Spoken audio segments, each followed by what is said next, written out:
Welcome to Buildings and Beyond, the podcast that explores how we can create a more sustainable built environment by focusing on efficiency, accessibility, and health. Hey guys, Alex Mirabili here, Buildings and Beyond producer and editor. On this episode of the podcast, Dylan Martello from the podcast team, who is also a senior building system consultant on the Passive House team, sits down with three others from Stephen Winter Associates to discuss their experience working in the field. Each coming from a slightly different perspective, the group shares some of their favorite stories from the field and describes some of the challenges they face when working with project teams who are working towards a building performance standard or certification. There are a lot of great takeaways from this episode, so if you're someone who works in the field or someone who is curious about what it's like to work in the field, this episode is for you. We have two quick announcements before we dive into the episode. First is some exciting news in industry education and training. Stephen Winter Associates, also known as SWA, is pleased to announce the release of SWA Academy, a user-paced learning platform that provides education for building design, construction, and operations professionals, as well as students. After providing decades of classroom and in-person training, SWA wanted to find a way to address one of the industry's greatest barriers, workforce development, by creating a more efficient and accessible option for training. SWA Academy's virtual trainings allow practitioners to take a deep dive into the industry's most innovative building principles and technologies, all from the convenience of their home or office. They do this while earning continuing education credits, and courses can be customized to fit your organization's education and onboarding needs. Visit swinter.com/training to learn more, and be sure to tell us what content you would like to see become available in the future. Again, swinter.com/training. Next, SWA is a proud sponsor of the P3 Higher Education Summit, taking place on October 3rd and 4th in Washington, D.C.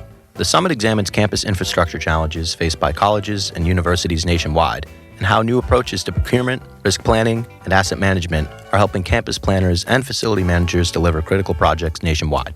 Join over 600 college and university representatives, developers, and design-build professionals for 2 days of project delivery discussions and networking. Check out p3highereducation.com to learn more about the summit and to register.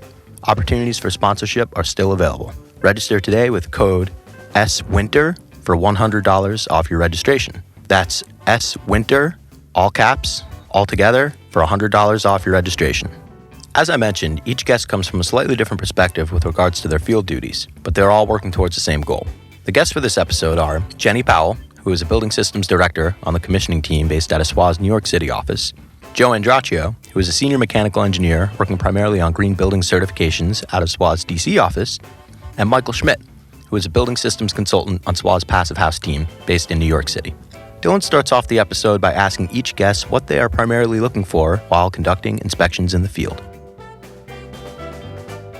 Mike, I'll start with you. Do you work, when you're on a construction site, are you inspecting more of the architectural features of the building and the sort of the walls and the windows and roofs? Are you looking at the systems, like the heating and cooling systems, the ventilation systems? Like what perspective are you specifically looking at when you're on site? Yeah, no, that's a great question, Dylan. I think we really do end up wearing a lot of hats and getting our hands into a lot of different aspects of any project. Honestly, it really is a holistic approach. Yeah. So, we're doing envelope inspections and reviewing air barrier continuity, and also, insulation and, those things you had mentioned, walls, roof connections, those sorts of details. So that's on the architectural side. And then we also end up getting involved with, the MEPs, both during construction when they're just roughed in and we're just seeing the bare bones of the building, and then through the project's completion and eventually commissioning with Jenny's team. We end up following the project sort of from start to finish, and there's sort of a pass off between us and Jenny at the end of the day. So got it. So that's a wonderful segue, Jenny. I think maybe Mike nice was plug there. Yeah, exactly. I know you're on the commissioning side of things, so maybe can you just talk a little bit about that's mostly I think systems focused, but maybe elaborate a little bit on that. Yeah, so we mostly focus on MEP equipment, so HVAC, domestic hot water, and on the electrical side, pretty much lighting controls. But yeah, as Meg said, we mostly come in towards the end of the project when it's traded off from either our Passive House service, a Green Raider service.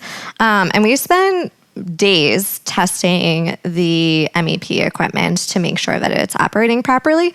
So we're on site with contractors, and the contractors are running through the tests that we have developed to ensure that the building meets energy code in addition to how the owner originally envisioned the project.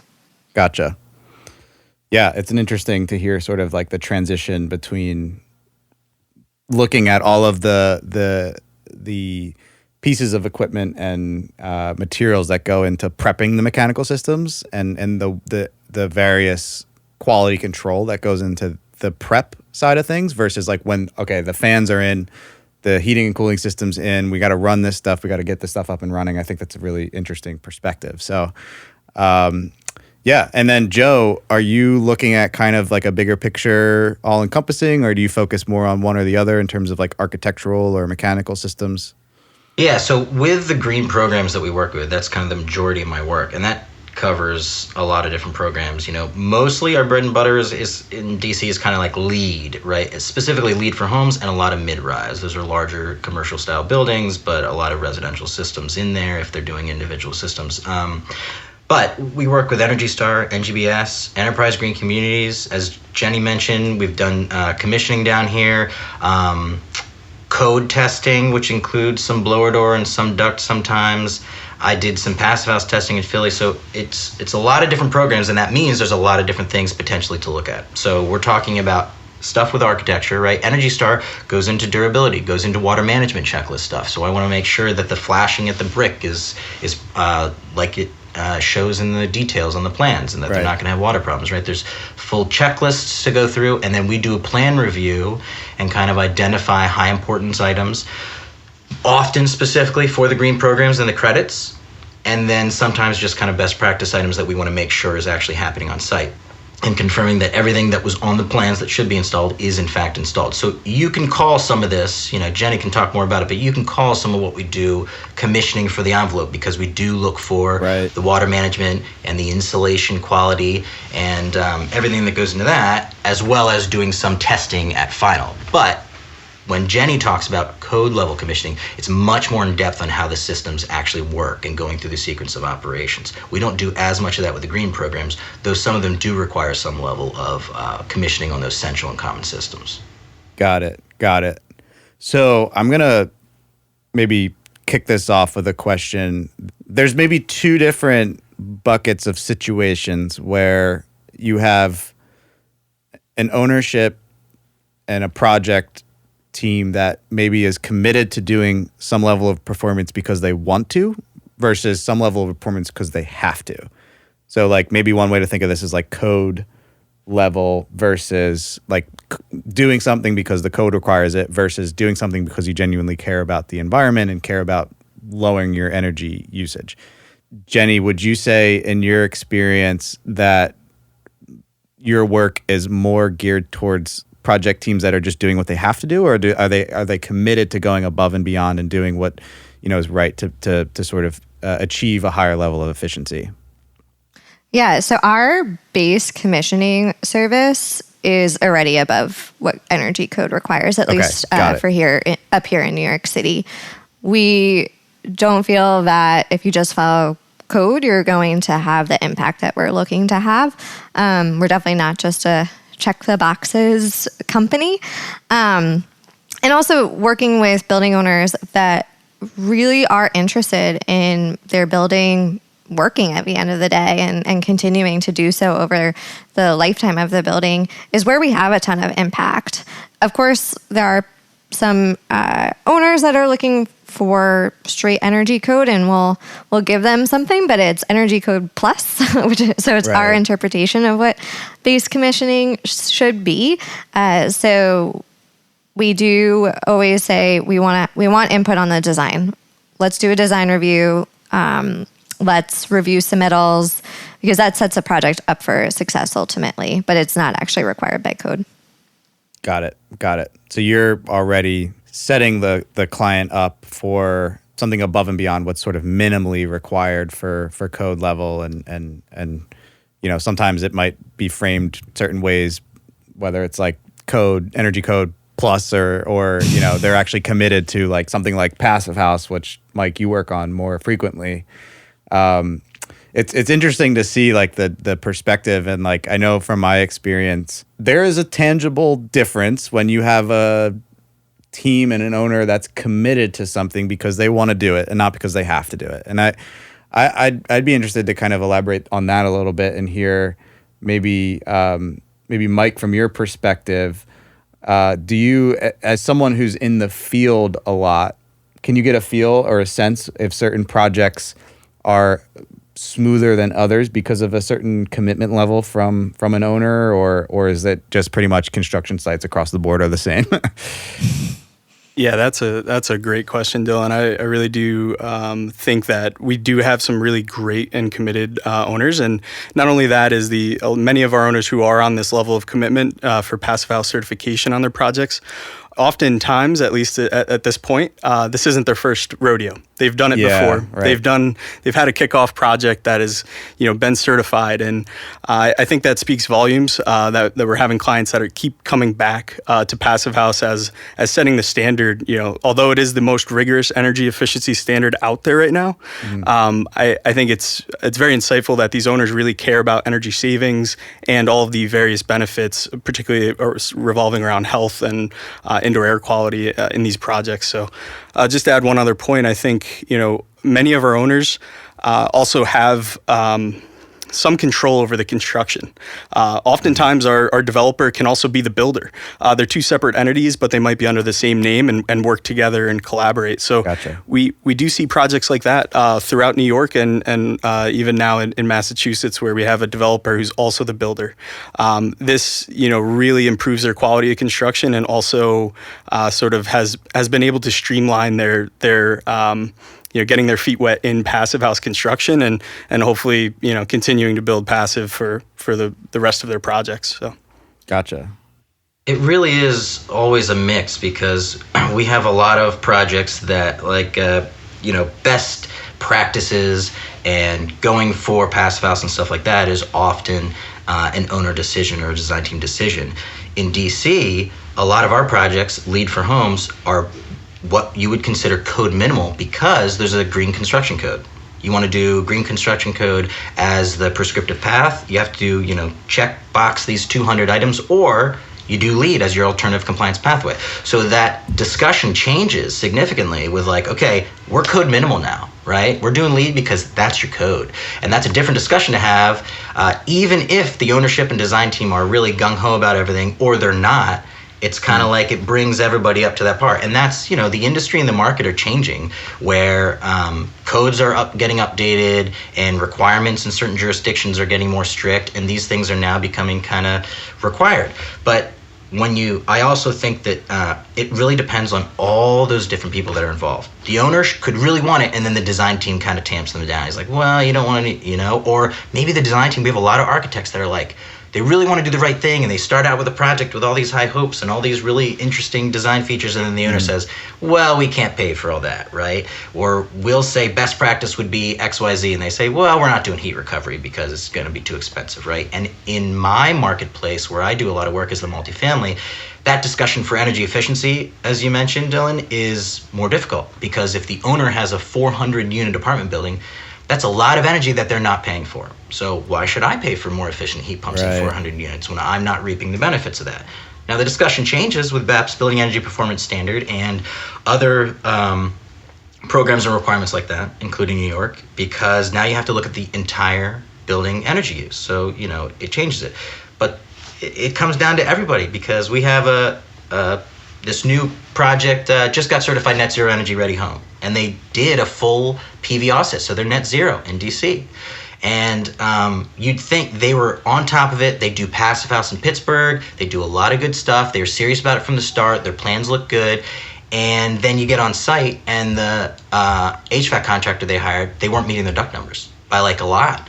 And it was like, the GC was serious about it. The owner was serious about it. They have great design, and they just weren't hitting it because of that one person on site that didn't take it seriously. So it really has to be everybody working together and coming together to make a difference. Now in Passive House, you have the Passive House builder certification, right? I worked on one project that had that, and it was night and day. That guy was serious about it, and he knew his stuff, and it makes such a difference because he's cracking the whip at everybody and explaining everything and saying, this is important, and this is why, and you're contracted to do X, Y, Z. And that completely changes every project. Some projects, you have an excellent supervisor on site that you're working with that tells the subcontractors what to do and why, and sometimes they don't really care, and it's in one ear and out the other, and you come on site the next day, and the same thing's not there, and you're like, why are you calling me for reinspection? It's everybody working together, and even more so with passive house and strict items. So I'd like to ask a question and follow up to that. I think what you're alluding to, Joe, is sort of this approach of like figuring it out in the field, and there's a level to that, and that level depends on how much coordination has been done upfront in design. Maybe let's just go around the room here, around the table, the virtual table that exists between us and DC and New York and all of the Zoom interwebs, and just talk about how often, and maybe like, let's say you go visit a project 20 times throughout construction. Is that a lot for a typical project? Just real quick, 20 times, Mike? No, I don't think that's a lot. Nope. Okay. Jenny, is that for you? No, not for us either. That's about average. About average? Okay. And then Joe? Yeah, for a multifamily building, you might go in 20 times just for rough inspections, but 20 over the course of a multifamily project, absolutely. Easily. Okay. So out of the 20 plus or so, how often are you there where a contractor says, we had to do it a different way than what the plan showed or what the drawing's shown? Doesn't have to be exact here, but maybe Mike, you smiled and laughed right away. So clearly there might be some instances. Is there a rough idea of how often you think this happens? Yeah, I would absolutely say more often than not. I would say probably 65% of the time. 65%? Wow, that's a lot. Yeah. Yeah, I mean, you're converting a two-dimensional drawing into a three-dimensional building, and there's bound to be conflicts and issues there. So. Okay, that's really interesting. I was not expecting that high, but I was expecting a number, but not that high. Joe? I would say, I mean, I don't know if I could put a percent to it, but what I will say is you don't come on site and they say, hey, Joe, I had to do it a different way, right? Yeah. You come on the site and you point. go, whoa, that's not sealed. That's not, your air barrier's broken, right? Or the back of the duct isn't sealed. Oh, well, they put it up before they mastic, now they can't reach behind there or something like that, right? So it's not, that would be awesome if every supervisor, right? Right. If every GC, I come on to site and he goes, okay, here's the list of things we had to do differently, and here's how we figured out the solution. I've had like 2 people that have done that over the course of my long-ish career, but usually it's us finding something and then them saying, ooh, well, we can't do it as the planned state because of this bulkhead. We can't do it as the planned state because this guy has to get in before that guy or something like that. And then you're figuring it out on the go. Ultimately, it would be wonderful if that never happened because the plans were perfect. But everybody laughs if you've ever been on a construction site for any amount of time. It just doesn't happen. Got it. Yeah, and I also don't know if I can put a percentage, but we definitely have this happen way more frequently than we would like, where we have sequences for MEP equipment in design. Then we get a control submittal where it's copy-paste sequences from design into the control submittal. We show up on site with our test plans written against the control submittal and the design. We think everyone's on the same page. We show up on site, the controls contractor, mechanical contractor say, we didn't use this to do our programming. Those aren't the sequences. We're like, well, you're now changing the design, the overall intent of the system, how the system is functioning. Like, that's the point of having drawings in a submittal. We should have been having these sign off. Yeah, we should have been having these conversations earlier. If you're going to make a change, there is a construction process. You can submit an RFI. That's how it should work. Right. Right. So it happens way more often than we would like. Yeah. When I got trained for commissioning and started going out and doing commissioning, we called it kind of commissioning light for Lead for Homes. It wasn't quite as in depth as Jenny's team does, but absolutely, that was the biggest thing that threw me for a loop, right? I would like really concentrate and know this DOAS and how it was supposed to work and all the sequences and all the steps and everything, and then go out and I'm like, okay, can we do this for the dehumidification? Oh, that it doesn't have. Oh, they changed it. That sensor's gone. And you're going, what? And it's just like, and it happens more often than not. It's just always a surprise. I was hoping, Jenny, you wouldn't say that because you guys have more communication for this type of thing, controls and everything, than we do, right? You have a bigger budget for that and concentrate on earlier. You also see bigger, more complicated systems. But I was hoping you'd say it doesn't happen quite as much, but apparently it's the same thing. Well, if the control submittal has copy-paste sequences, we don't have a ton of comments. I mean, we ask, like, what's going on, but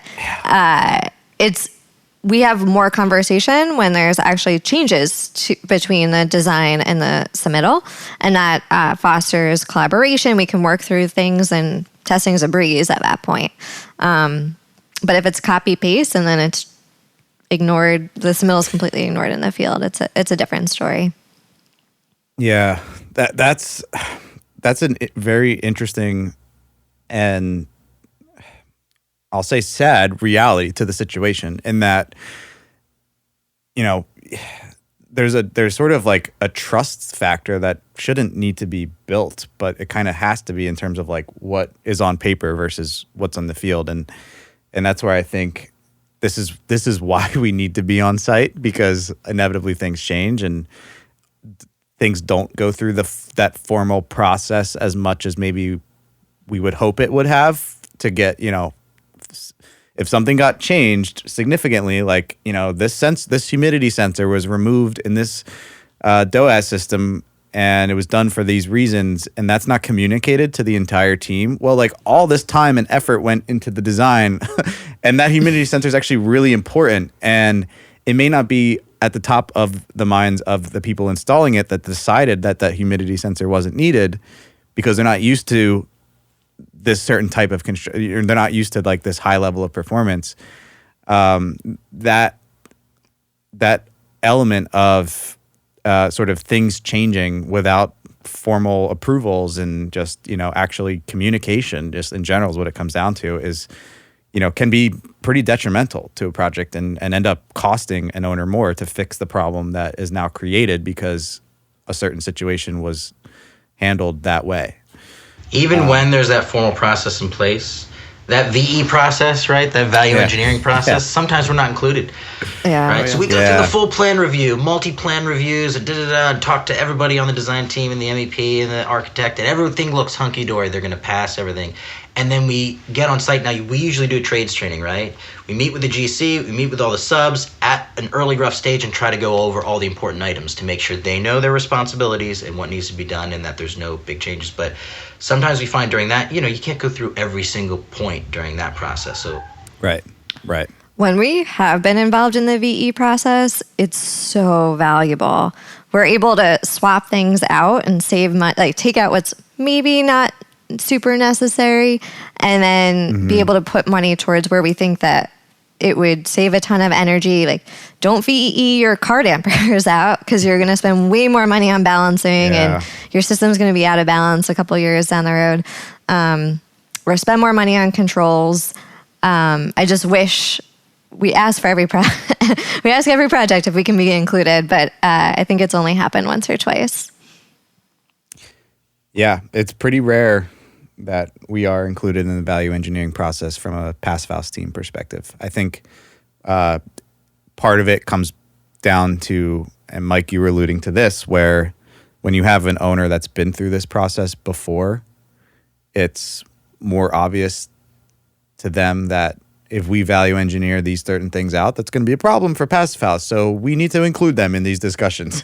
But I think it's that, like, you know, the first time clients and the first time developers that maybe, or project teams in general that are used to the process of value engineering and the cost benefit that provides to the client, but aren't used to that process and its implications when a higher level of efficiency needs to be maintained. Dylan, you also touched on something that makes a huge difference when you said working with an owner more than once and they kind of know the process. Boy, working with a GC that, you know, they're coming from code construction And then you have to teach them how to actually do all these things, and all the subcontractors that have been doing, like we said, the same thing for so many years, and you have to say, no, this is how you seal the ducts. You have to get up and seal the corners, or, and you go through this long process of like pre-testing and showing them that the smoke leaks and everything, right? Or someone that's never installed grade 1 insulation. And then the next project you're with them, they make eye contact with you at the trades training. They're like, okay, I know what this kind of project is going to be, understood, right? And it makes a huge difference. Yeah. We've had problems though with like A teams and B teams, we call them, right? We have an 80 townhome project. We whip them into shape with the first couple things. They know that we're going to say all this stuff about the insulation ducts, and then we go through and they have like 5 houses that are immaculate, beautiful, right? I literally take photos of the walls to use in presentations as perfect grade 1, and then we come into a house the next week and it's disastrous, and we're like, what are you guys doing? And you want to rely on that supervisor, that GC, to see that before you, but usually they don't. They have too much stuff doing, so you're like, what's happening? Oh, they had a different team in, and now you realize that team that you taught for a month just went to a different site and you'll never see him again. And it's like, oh boy, here we go again, right? Obvious. So that's why I tend to lean on and talk to that supervisor, that you make that one contact, that one person that's typically going to be talking to the guys below him, the subcontractors, and make sure he understands it and he gets serious about it. So when something happens, like I said, did they seal their boots to sheetrock? So we passed the duct test. They told me they did, and I had to text them back and go, I'm not talking to them, I'm talking to you. Did you see it? I don't trust them. I want to trust you. And we got on a site and it wasn't done. And they failed the duct test, right? And they fell out of sampling, and it was really annoying. So it's like, I need to trust you, and you need to understand, and you need to take responsibility for that and take it seriously. Yeah, and I think on that note, Joe's got a great point about the experience of construction teams and the general contractor themselves. We definitely see this in New York all the time. We do have some repeat builders that are repeat passive house project builders, large scale developments, and it actually isn't even the same team that's working on our current project. This is, say, a new project team, but it's from the same company, and they just heard from the other team, the project that's currently under construction, what they need to know about passive house, what they need to check in their bids to make sure that their subcontractors are built in, additional costs for any, extra sealants, or, we were just on a kickoff call a few weeks ago, and, they were looking for recommendations to avoid, ventilation balancing issues. And, we explained that the most competitive bid that they're going to review is going to be one that includes some sort of duct leakage testing before they do any aero sealing or any additional sealing, and also before they close up any walls, because that's where they really run into issues, right? They start closing up walls, and they have to open up walls later on if things weren't done correctly. So when general contractors are reviewing their bids, they're really looking for the most responsible bidder. And I think once they have a good insight into what that means from a passive house and energy perspective, they know what to look for, and they know who they're going to hire, because they either have experience or they show that responsibility in the quality of work that they're providing. So I think it's a very interesting trickle down effect from one project that's under construction and one project that's just starting construction, and how they communicate between each other, the things that they need to really know and know well to get the work out of the subcontractors. Yeah, that's an excellent point. I wish that there's that much communication between projects with the same contractor, GC, or whatever. We can't even get it in the design team, right? We go through a full couple months of what they need to do, what the architect needs to do to get their air barrier right, and what extra. And then we have the next project where we're like, oh, it's with these guys again. They should know. And the same 101 issues. Yeah. And I call him up and I'm like, we just went through this on this other project. Do you know John? John's sitting right behind me in the cubicle. Oh my God, dude, please have an internal discussion, have an internal training. We'll come and have a training so your whole company knows about this stuff. Like, you guys, it's this siloed effect. That's like the communication doesn't happen between people, and it's aggravating. So it's good to hear that they called the other site. Oh boy, it just doesn't happen all the time. I must say, Joe, that is the first time it's actually happened, I think. I did want to highlight it, though, as just a great and very simple way that, teams can avoid, these things tend to turn into change orders and additional costs to the owner at the end of the day. So for project teams that can navigate that better, I think that's really a level of professionalism that I've honestly only seen on some of our New York projects. change orders, reinspection fees, all that, you wouldn't believe how much they would save if that internal communication happened or note taking happened, right? Oh, okay, this is the stuff we haven't been doing well. And you see that contractor on the next project, and like, if they know that they're not going to make the same mistakes, it's going to save the owner so much money, but it doesn't happen. Yep.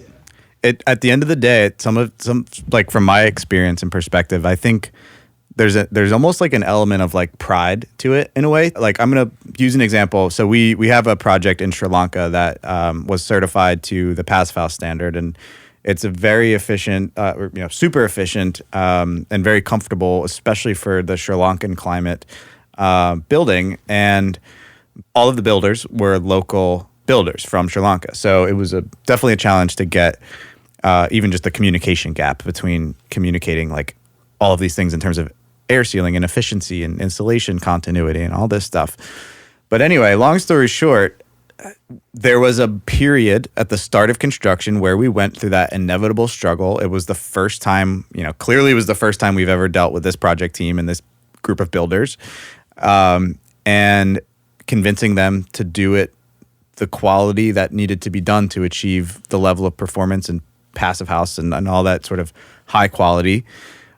Took a bit of growing pains, but once the contractor got it, they ramped it up a notch in a way that was really impressive and inspiring. And it got to a point where like the envelope contractor, the contractor that was responsible for air sealing the walls and insulating, he was all over every other sub on the project saying, "Don't touch my PH wall," because he was Nice. proud of his work, and they spent the effort, and it sucks when someone just pokes a hole in your wall, and that happens more often than not. Like, how many times do you hear like on a more conventional project where like ductwork was routed a certain way, and then like electrical just had to like run a wire through the duct, so they just decided to The air poke a hole barrier is right through. complete, and then the communications guy comes through and Yeah, exactly. Comcast guy pokes a whole bunch of holes, and you're like, I thought it was done. You're like, you should have walked through before I got here. Yeah.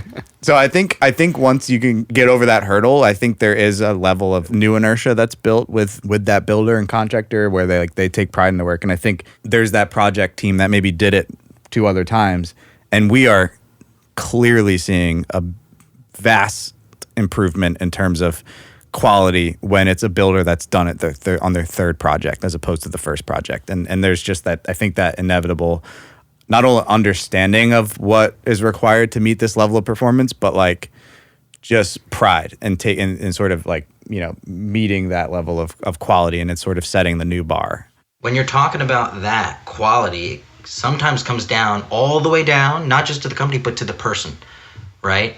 So we have had people where I go and tell the company, this guy should be your lead guy. You should have him on your next project because he takes it seriously, right? He makes it happen. Where I had the same company on the last project, and it was pulling teeth to get anything done properly. And you'd tell him the 5 things he needed to fix, and it wasn't done. So it's interesting to hear that value and pride, because sometimes in these industries, it really comes down to a single person saying, I know what needs to be done, and I'm going to make sure that gets done. And if you have somebody who doesn't care as much, it can be a completely different project. Yeah. And, I think on that point too, like at the end of the day, we're all people. Most people, maybe not everyone, but most people, I think, will be more willing to listen. And when there's a clear level of respect set and understanding. And like Jenny, coming back to your point of not just saying that they're wrong, like asking questions like, how come you've done it this way? Or like, what's your approach to this? And being constructive about it, but also being understanding. And I know, Mike, from being in the field with you, like we are out there to do our job, but I think we do also bring this level, not lightheartedness, but just, hey, look, we're not here to like comment on anyone's personality or like, your work ethic or anything like that. Even if it's, cracking a joke here or there, or like going out to lunch, if they're out for lunch, or whatever, and just like connecting on a more personal level. I think there is value to that, because I think people are more willing to listen when they can connect on a more personal level than when it's just, Inspector Joe walking in and telling us, we're doing everything wrong. Like that's never the sort of effective approach, it feels, from my perspective. I think it is. Definitely. That human element where you make that connection, right? This guy was from a close hometown and we had some similar interests. And I realized the next time I was on site, he took to heart everything I said and made sure it was done, because you just have that subconscious like respect and he's going to have it done, right? Yeah, it's an interesting concept and perspective. Yeah, at the end of the day, we are all on the same team, right? And we're all working towards the same goals. Particularly on the passive house side, right? We're driving towards that certification. It's in all of our best interest to get the project certified at the end of the day. And I think to add to that, there's definitely an interpersonal approach to handling situations on site and communicating those to the folks who are driving the boat, who are really steering the ship here and pushing the project towards its goals. Even those, just as you said, Dylan, striking up some conversation, talking about, I don't know, whatever you're doing this weekend, or, right. Construction people, they love to talk about their next vacation. They really do. I thought you were going to say they love to talk about their projects at home. They also love to talk about, you're absolutely right, Dylan. They love to talk about what projects they're doing on their personal home, what kind of improvement they're doing, what kind of addition they're adding. All the time I hear about, we just built this on my house. And so no, just those simple, very simple human aspects are absolutely critical. And, building that relationship, because also, at least from my side as an inspector, I can't be on your site every day, so I need to have that relationship with you. And also, when we see things that are wrong in the field, we're a little bit more lenient. We do allow them to send us photos, so long as it's minor things. So I need to be able to text you and just say, hey, so and so, send me some corrective photos. I need to see this. And usually they're on top of it and they're quick and they're good about it, because we've built this relationship and we've worked together for a year or two now, and they know you. That's I think a fantastic point, that like you, particularly with, I think from our us for our perspectives, we're working mostly on large scale projects, large scale in quotes, being not single family homes. With a single family home, if there is some quality control inspector or any sort of, someone fulfilling that role, there's generally, I think, an understanding that person will be able to see the overwhelming majority of the work. Like, in other words, they're going to see every square footage of air barrier installed. Larger scale projects, you don't, like, an inspector's not going to be able to see everything. That's just because there's too much stuff, literally. And I think that there is it's like even more important to like have a builder team have that understanding, because they are in many ways the eyes on the project in most cases. And we're inspecting like typical conditions or like unique conditions that apply across the board. But yeah, like being able to like trust that we're getting the right photos and all that. It's a huge topic. Thank you for listening. Special thanks to Michael, Jenny, Joe, and especially Dylan for taking the lead on this episode and sharing each of your perspectives. We really enjoyed the stories and tips from the field. For more info, check out the show notes at swinter.com/podcast. Buildings and Beyond is brought to you by Stephen Winter Associates. Our goal is to improve the built environment. If you're on a similar mission, consider checking out our careers page. We currently have over 30 openings across our DC, New York, Connecticut, and Boston offices. If you have good ideas for the episode or suggestions for guests, or just general feedback about the Buildings and Beyond podcast, we'd love to hear it. You can get in touch by emailing podcast@swinter.com. That's podcast@swinter.com. Catch you next time.